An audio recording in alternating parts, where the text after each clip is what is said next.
جب ہم حج کی نیت سے حرم میں آ گئے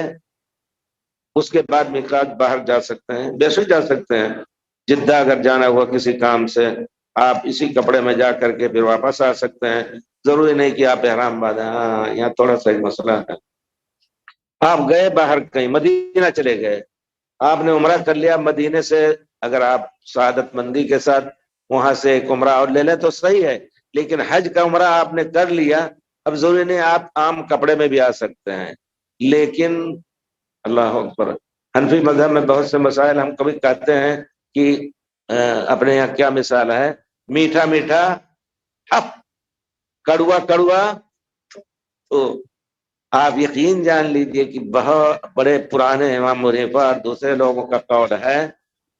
کہ جو شخص حدود حرم سے باہر نکلے بغیر احرام کے حد میں داخل نہ ہو، یہاں تک کہ حشاش اور حباب لکڑی جمع کرنے جا رہا ہے حدود حرم سے باہر اور گھاس کاٹنے جا رہا ہے، وہ بھی بغیر احرام کے داخل نہ ہو۔ اب آپ بتائیے، آپ اپنے مذہب پہ اگر پابند ہیں، مخلص ہے اس کے لیے، تو جب بھی باہر جائیں گے جدہ وغیرہ تو آپ کو احرام باندھنا ضروری مانگتا ہے،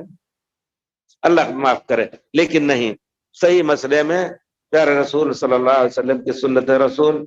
دین اسلام آسان ہے، انشاءاللہ جائز ہے، آپ جا کر کے آ سکتے ہیں۔ آپ پر کوئی دم وغیرہ نہیں ہے، آپ پوچھ سکتے ہیں کہ دم ہے، نہیں،